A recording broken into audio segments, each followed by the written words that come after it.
Hi everyone, Aaron here for Zollotech, and today Apple released iOS 18.4 to the public. iOS 18.4 is available around the world at the same time for everyone on all iOS 18 supported devices. If you're not seeing the update, you can find it by going into your settings, then going down to General, and then Software Update, and you should see the update from here. Now, along with this, Apple also released many new updates with other devices, iPadOS 18.4, watchOS 11.4, along with others such as macOS, tvOS, HomePodOS, and visionOS. Now let's jump right into the new updates, starting with updates for all iPhones. There's updates for every phone, there's updates for Apple Intelligence, and I'll have those separated in the description below by chapter. Now the first thing has to do with the Control Center. Within the Control Center, if we swipe down, you'll see I have 4 new icons here. If we press and hold and add a control, we have an all-new section for ambient music. This allows music for sleep, chill, productivity, and well-being. There's not a separate music player for this. However, if you go ahead and activate one of these, swipe home, you'll see that it actually starts playing in the top here. So we have some different music. Again, we can swipe between them, select something different, and it will start playing. So this is great. It just plays on its own in the background, and it's great for getting work done, meditating, just relaxing, or something else. In the Control Center, we have some visual changes to go along with the physical changes. The volume slider now changes color as we slide up and down from a blue to a white. The same is true with brightness, but you can't really see it there as I bring that down. And then also we have a change with Wi-Fi and cellular signals. They're now updated in real time. You'll see I have 2 bars of cellular signal, full Wi-Fi, and it matches what we have at the top here. There's also a small visual change here with an arrow up and down. Now there is another change that goes along with Apple Intelligence we'll talk about in a moment in the Control Center. But Apple Intelligence features now support 8 additional languages and 2 additional English locales. It includes English for India and Singapore, French for France and Canada, German for Germany, Italian for Italy, Japanese for Japan, Korean for South Korea, Portuguese for Brazil, simplified Chinese, and Spanish, Spain, Latin America, and the US. So all of those are supported now with Apple Intelligence. And the first thing you'll see in the Control Center with Apple Intelligence is Visual Intelligence. You can now assign it to a control directly in the Control Center. Tap on it and it will open Visual Intelligence. The same is true if we go into our settings, go down to the Action button, we can now assign it to the Action button.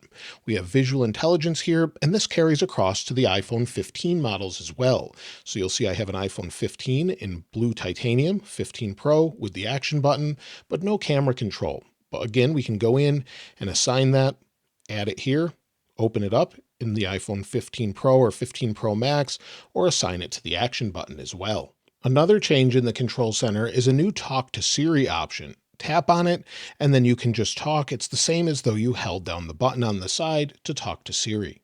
Another update for Apple Intelligence has to do with notifications. This is probably one of my favorite features here, and if we go into our settings and then notifications, you'll see under Apple Intelligence, it says prioritize notifications. If you enable this, you can have priority notifications based on its importance as it learns what's important to you, and then you can turn these on or off based on the application you're using. It has a really great animation as it comes in. I did a screen recording. You can see what it looks like just to alert you that it's there, and you'll see what it is here, and then you could swipe it off or tell it that it's not a priority or turn it off entirely if you don't want to use that. If we go into Image Playground, there's a small update here as well. If we go into an image I've generated before, go down to Edit, tap the plus button, we now have the option to select a new style for Sketch. So Sketch is a new style. They mentioned this some time ago and it took a while to show up, but now we have animation, illustration, and then Sketch. So it's taking a moment and using a lot of power to do this, but if you want to use this, it's now available. We have one more Apple Intelligence change, and that's within Messages. If we go into Messages, tap on our little emoji keyboard icon, where we used to have just an icon to represent Genmoji, it now is written out and says Genmoji. So it's a small change, but it just lets you know if you're on an Apple Intelligence supported device. Now the next set of features cover all iPhones, so they're supported on all iPhones, and we're no longer talking about Apple Intelligence only. So if we go into our emoji keyboard, as we already are, you'll notice that there's quite a few new ones. So we have the latest ones to comply with the latest Unicode standard, with a fingerprint, a harp, we have a shovel, a splat, a different face here, and we also have the latest Syrian flag.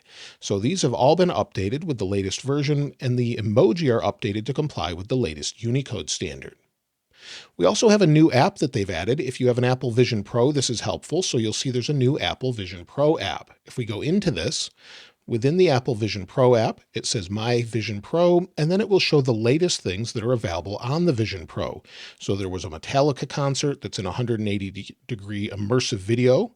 We also have some different apps, Spatial Gallery, another film called Submerged, and much more. So it's just giving you the latest things, whether it's 3D movies or more, and then you can go into My Vision Pro. It gives additional information along with tips to get started, fit and care, essentials, and then a Vision Pro user guide. Podcast gets 2 new widgets this time around in iOS 18.4. So if we add some widgets, we'll scroll down, go all the way to Podcasts. And within Podcasts, if we keep scrolling, you'll see that we have a new library widget, a couple different ones of those, as well as shows. So those are available now if you'd like to use them. Within Podcasts, if we tap our little icon in the upper right for our account, at the bottom we have new device settings that are separated for podcast settings and notification settings.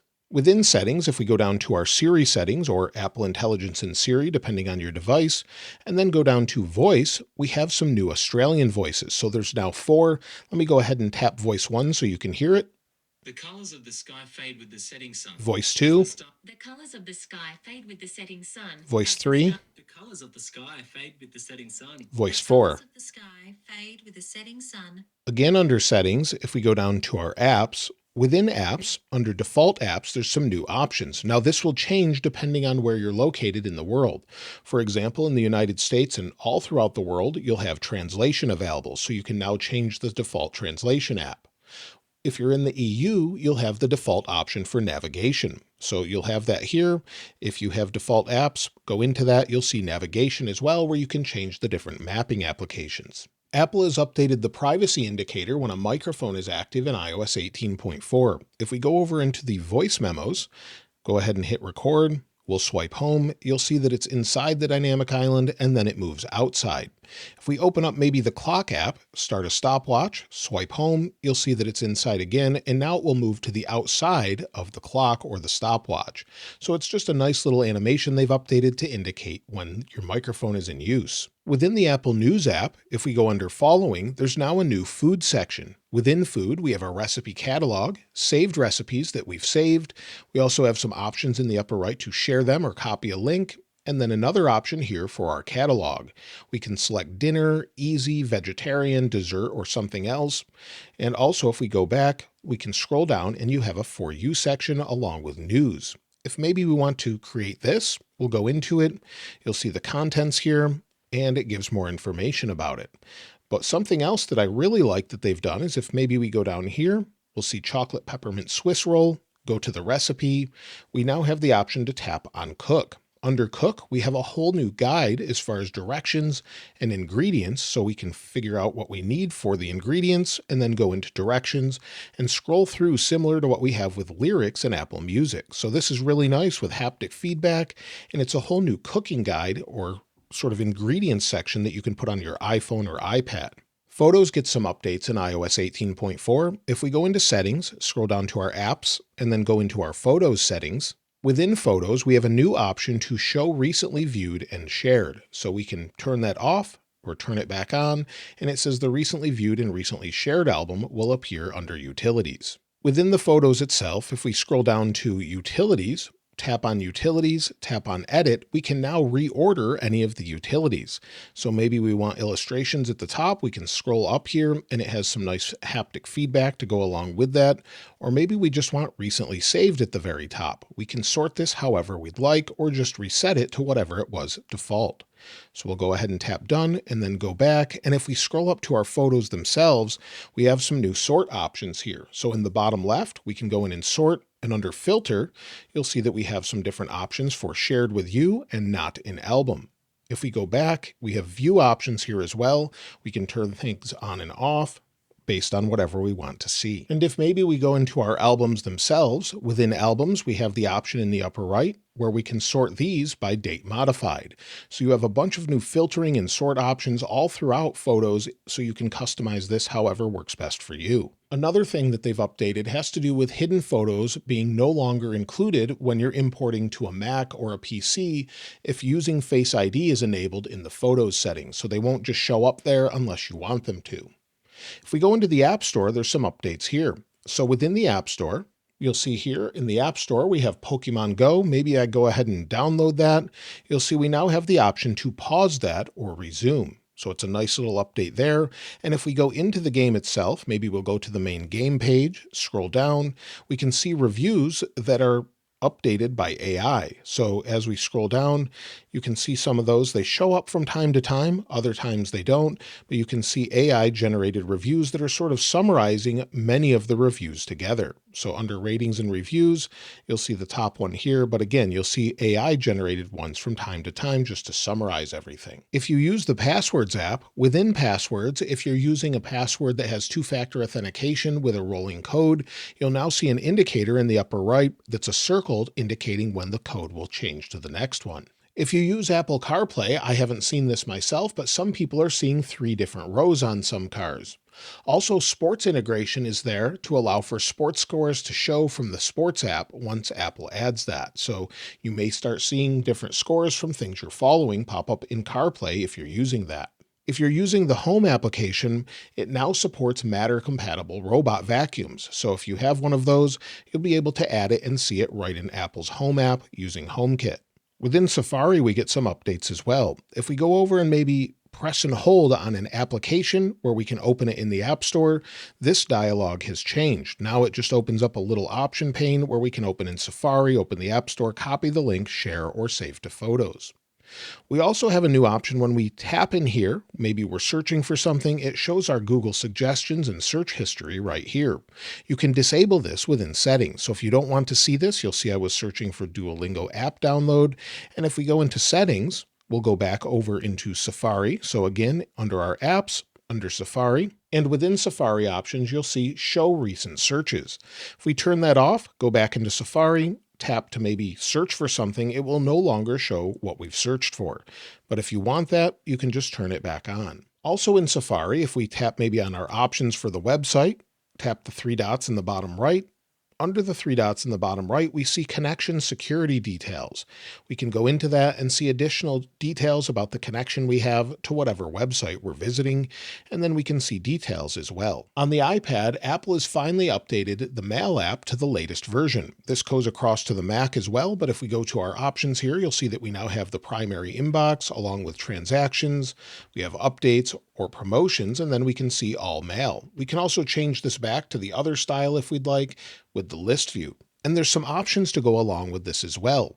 So if we go into our settings here on the iPhone, within our mail options in settings, if we scroll down, you'll see delete or move message action. If we go into this, we can now view the next message after we've deleted something, or don't select a message. So it defaults to view the next message, but if you don't want that, we go into mail, maybe we go into one of these, and then we go ahead and delete it, it will jump back to the main screen. So it won't just automatically go to the next email if you don't want it to now. Also within our mail settings, if we go to notifications, scroll down, you'll see we have the option for badges like normal, but also if we go into customize notifications, go into maybe my Zollotech email, you'll see it says alerts or badges. So you can have both, and then you can have a sound and you can customize that or turn that off and just have badges by itself. Within Fitness, if we go under Fitness Plus, and then we're under the Explore tab, maybe we're just looking for a new workout, or maybe a set of workouts with a collection. We can now add collections to the library.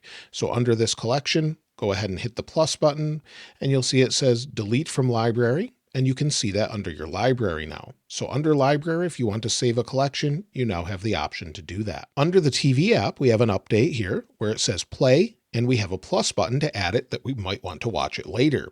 If it's something we've watched before, we can play it again, and we also have the option to resume an episode. It also clearly distinguishes where it came from, such as TV Plus. If you're someone that uses the Shortcuts app, there's quite a few additions here. If we go to add an action, mostly they've added settings for a lot of different applications. For example, we have Safari.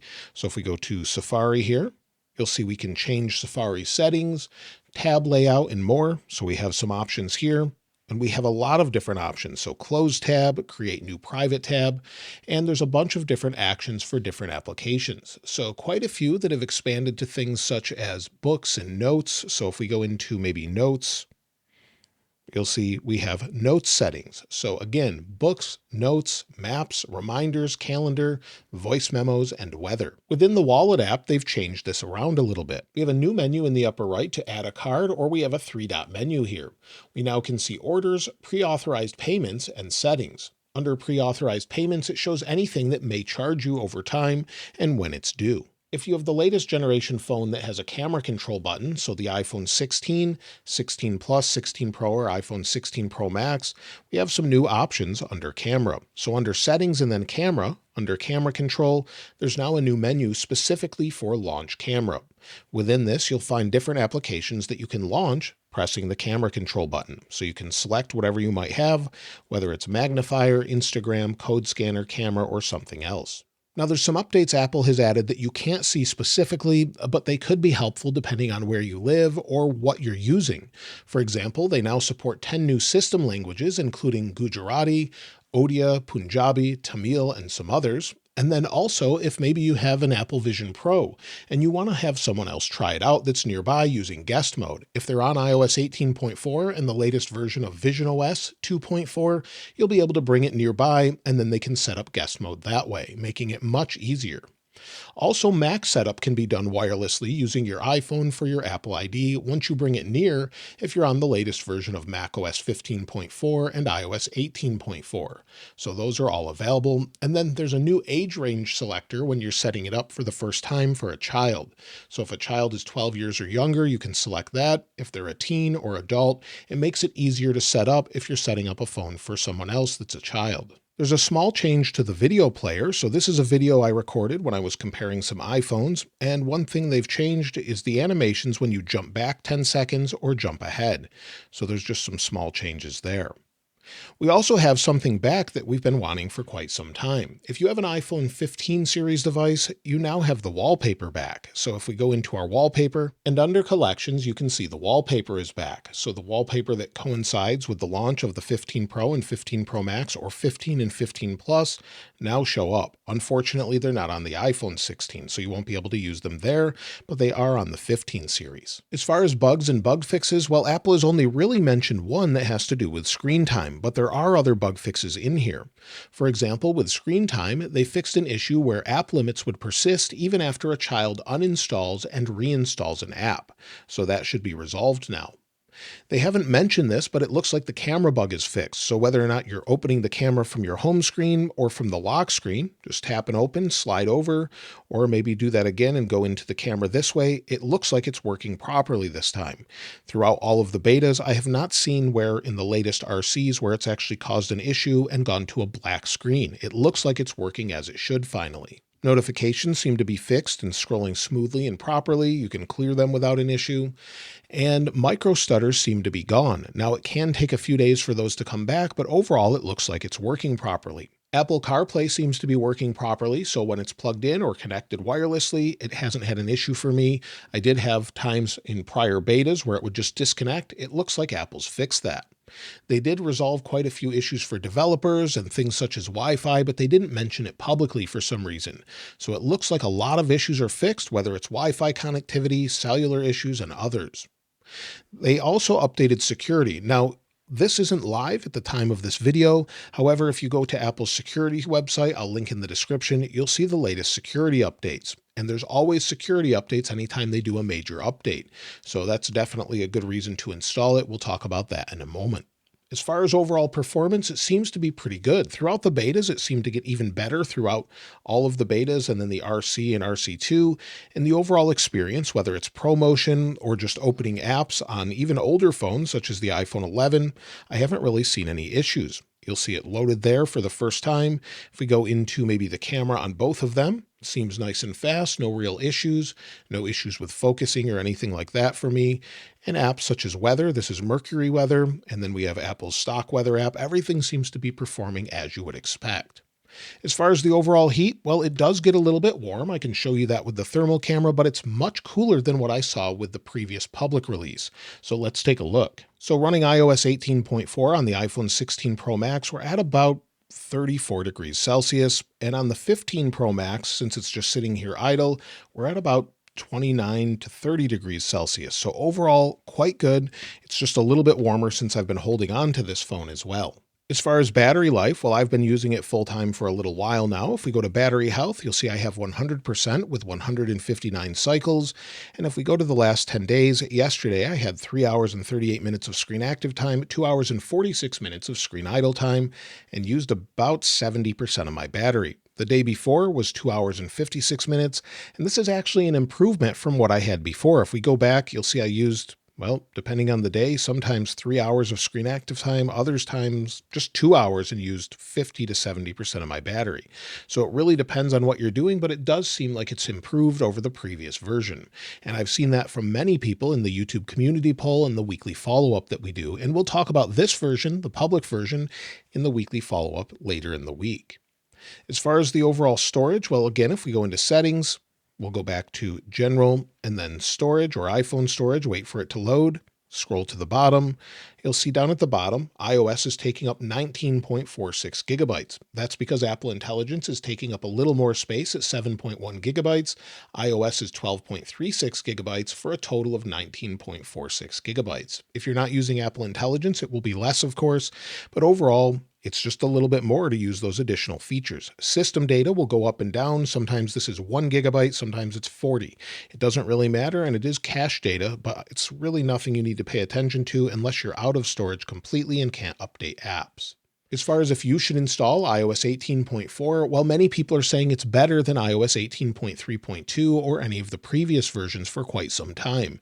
This is good news. It looks like it's finally stable. However, it could change after the next week or so as many people are using it. But overall, we've seen good results as far as performance, battery life, stability, and everything else. So I would recommend installing it, especially for the security updates as well if you're already on the latest public version. As far as benchmarks, I did run them the other day, and you'll see we have pretty good results. 3,552 for single core, 8,757 for multi-core.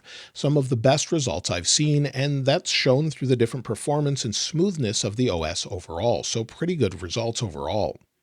As far as the release date of the next version, well, we could see iOS 18.5 Beta 1 fairly soon. So we could see that as soon as this week, or we could see it the following week. However, we are waiting for iOS 19 as Apple is working on that, and we'll probably see iOS 19 Beta 1 on June 9th at WWDC 2025, and that's where we're expecting to see it for the first time. Typically, we'll have betas throughout the summer, with Apple releasing it to the public in September, usually before the next iPhone launch with the iPhone 17, 17 Pro, 17 Air, or whatever they're going to call that. But either way, that's what we can expect, and we'll have betas until then. So that's everything in iOS 18.4. It's a pretty big update, seems pretty good so far, and hopefully it just gets better from here on out. Let me know your experience in the comments below, or if you've noticed any other changes I haven't mentioned, I'd love to hear from you as well. And of course, I'll link this wallpaper in the description like I normally do. If you haven't subscribed already though, please subscribe. And if you enjoyed the video, please give it a like. As always, thanks for watching. This is Aaron. I'll see you next time.